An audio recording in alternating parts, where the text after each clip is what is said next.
आज कोरोना की मार से पूरा विश्व त्रस्त है।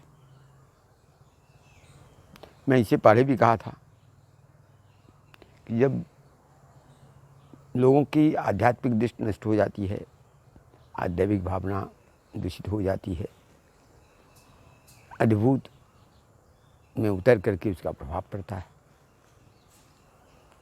और तब जिस काम को करने के लिए भगवान स्वयं बुद्धि देते हैं कि बुद्धि के बदौलत उसका निराकरण हो जाता है, वह तो पता चल गया कि जो बाहर से आया हुआ कोरोना भारतवर्ष में भी पूरा व्याप्त हो गया है। वह शासन प्रशासन की बुद्धि में दोष हो जाने के कारण ही इतना फैल गया है। अब ये दोष इतना और व्यापक हो गया है, जैसे लंका को जलाना था हनुमान को, तो उसके लिए तेल और वस्त्र का भी लंका के वासी ने ही दे दिया। ठीक ऐसे ही कोरोना फैल रहा है। इसलिए सरकार की बुद्धि ऐसी विपरीत हो गई है कि शराब की दुकान को खोल दिया है कि शराबी आओ और सब चीज़ बंद रहेंगे, आवश्यक सामान भी की भी दुकान उतनी देर नहीं खुलेगी जितनी देर की शराब की दुकान खुलेगी। तो इस ढंग से ये तो स्पष्ट हो गया है कि लोगों की बुद्धि कैसी मारी गई है। हम हरिद्वार की बात लें, उत्तराखंड तो ऐसा भूमि हो गया है और इसके यहाँ तो देवत्व का वो ह्रास हो गया है कि जो हरिद्वार नगरी ब्रिटिश और मुगल राज्य में शराब फ्री था। नगर क्षेत्र से 6 माइल तक शराब की बिक्री बंद थी। उस हरिद्वार में तथाकथित देवभूमि में तीर्थ नगरी में जहाँ कुंभ की तैयारी हो रही है, वहाँ भी शराब की दुकान खोल दिया है।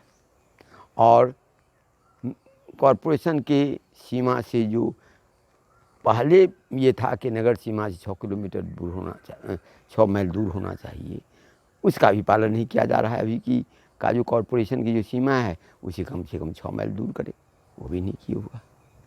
तो इस ढंग से अधर्म का बोलबाला है। और जब अधर्म का बोलबाला होगा तो बुद्धि भी ऐसी ही होगी। अब एक बात बहुत विचित्र सामने आ गई है।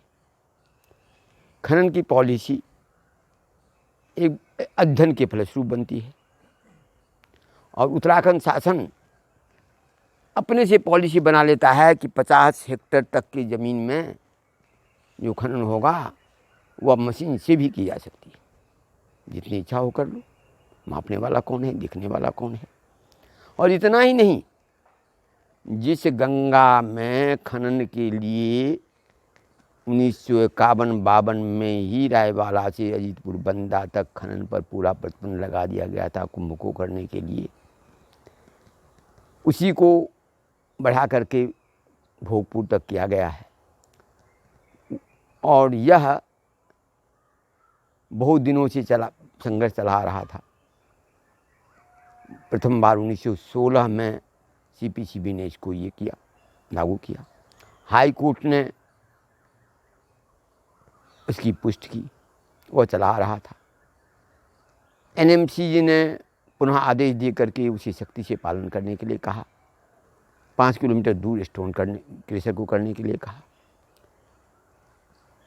9 अक्टूबर 2018 को जब सानंद जी की तपस्या चल रही थी, उस समय भी NMCG ने यह आदेश को पारित किया। पुनः जब आत्मोद्धारण की तपस्या चल रही थी, NMCG ने हमें लिखित में इस संबंध में सूचना दी। बाद में पुनः जब PMO से इंक्वायरी हुआ कि हमारी मांगों का क्या हुआ है, तो उसमें अन्य मांग के लिए तो जल शक्ति मंत्री बात को गप कर रहे हैं, लेकिन ये मांग को PMO को भी सूचना दे दी गई है कि इनकी मांग मान ली गई है। अब हमारे त्रिवेंद्र सिंह रावत जी जो देवभूमि के चीफ मिनिस्टर हैं, वह जिस हिसाब से पेपर में आ रहा है कि वह स्वयं जल शक्ति मंत्री से बात करेंगे, एनवायरमेंटल मिनिस्टर से बात करेंगे और इसको खुलवाएंगे, कोर्ट में जाएंगे और इसे खुलवाएंगे। यह क्या साबित करता है कि एक मुख्यमंत्री को स्वतः कौन सा स्वार्थ है। मैं पहले भी कह दिया हूँ कि यहाँ के मुख्यमंत्री जो हैं अभी त्रिवेंद्र सिंह रावत, यह खनन के सबसे बड़े पैरोकार के रूप में आए हैं और इनके निकटतम संबंधी से डायरेक्ट जुड़े हुए हैं। इस पर मैं बार बार कह रहा हूँ, जांच करने के लिए कोई जांच नहीं बैठी है। और जितनी भी वारदातें हुई हैं, चाहे सानंद जी की हत्या हो गई हो, केस दर्ज न किया गया हो, आत्मोदान को एम्स में भी दे दिया गया हो, केस को लटका के छोड़ दिया गया हो, पद्मावती के साथ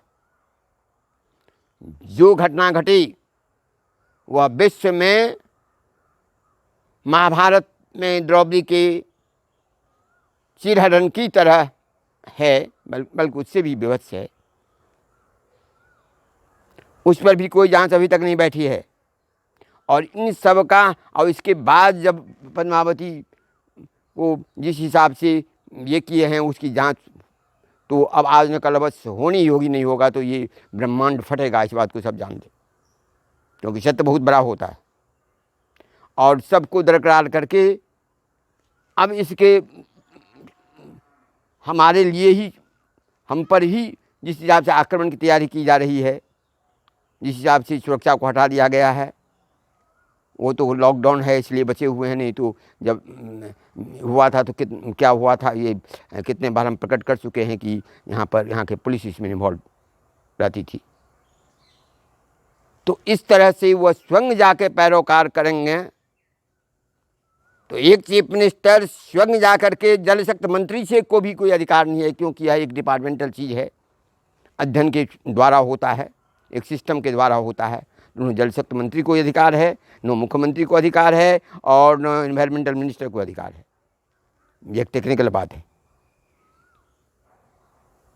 वह यदि इंटरफेयर करते हैं तो एक गंभीर बात होगी। और गंभीर बात के साथ साथ जितनी भी बातें हम कह रहे हैं कि इतनी घटनाएं जो घट रही हैं उनके पीछे यहाँ के मुख्यमंत्री ही सबसे अग्रणी हैं, यह इसका प्रमाण होगा। इस संबंध का पत्र हम आज चीफ जस्टिस ऑफ इंडिया और चीफ जस्टिस उत्तराखंड को लिख दे रहे हैं कि क्या समस्त सिस्टम को एक व्यक्ति अपने हाथ में ले लेगा। और अभी चूँकि कोरोना के चलते तो कोर्ट इत्यादि केस नहीं हो पा रहा है, इसलिए मैं ये दे करके सबको आगाह कर दे रहा हूँ कि एक व्यक्ति को कहाँ से अधिकार होगा। मुख्यमंत्री होगा तो उसको ये अधिकार कहाँ से होगा कि समस्त चीज़ को, समस्त कानून को अपने पॉकेट में लेकर के वह स्वयं पैरवी करने के लिए जाएगा। मुख्यमंत्री को ऐसा पैरवी करने का कोई अधिकार नहीं है। यह करता है तो उसका स्वतः इंटरेस्ट माना जाएगा, और स्वतः इंटरेस्ट होता है तो भ्रष्टाचार के तहत होता है। इसलिए इस पर भी लोगों का ध्यान देना होगा। दूसरी बात है कि कोरोना के संबंध में जब ये बात कहा जा रहा है, हमारे बहुत दिनों से कहावत है कि साधु शब्दों औषधि जाह्नवी तोयं वैद्यो नारायणो हरि, गंगा के जल में की गुणवत्ता के बारे में जो अनेक से लोगों को निवारक शक्ति रखती है गंगा, इस संबंध में जब चारों बगल से लोग पैरवी कर रहे हैं तो उसका ट्रायल किया जाए तो इसके लिए लोगों को आपत्ति क्या हो रही है। जल तो लोग पीता ही है, किसी एम्स ऋषिकेश ही है जहाँ गंगोत्री से जल मंगा करके कुछ लोगों को देखा जाए, तो इसमें लोगों को क्यों आपत्ति हो रही है, ये भी समझ के परे बात है। और ये भी लगता है कि यहाँ के वैज्ञानिक लोगों को सत्य से मतलब नहीं है। और एक बात ज़रूर है कि बीमारी की दवा वहीं प्रकृति अपने पास रखती है, क्योंकि ये लोग प्रकृति को आदोहन करता है, इसलिए प्रकृति वो ज्ञान नहीं दे रही है। प्रकृति माँ है, प्रकृति की माँ की तरफ पूजा करो तो सुरक्षित रहोगे। नहीं तो आज ब्रिटिश के प्राइम मिनिस्टर को कोरोना हो जा रहा है और ट्रंप के रसोइये को कोरोना हो जा रहा है, यह किसी को छोड़ता नहीं है। इस बात को सब समझ जाएं। और मैं बार बार चेतावनी दे रहा हूँ कि प्रकृति के साथ सामंजस्य स्थापित कर, जो हमारे पूर्वजों ने प्रकृति की पूजा के बाद ही कोई काम करता था, गंगा और जितनी पवित्र नदियाँ हैं उनको सब तरह से छोड़ दिया जाए, बांध इत्यादि की कोई बात ही न करे। क्योंकि प्रकृति जब अपने पूर्ण स्वतः प्रफुल्लित होकर खिल करके चलेगी तभी समाज में और लोगों में सुख शांत और सामंजस्य होगा। नहीं तो जिस हिसाब से आज समाज विखंडित होता जा रहा है, सब अपने जीवन से असुरक्षित होकर के अपने घर में दुबका हुआ है, इससे भी बुरी स्थिति होगी।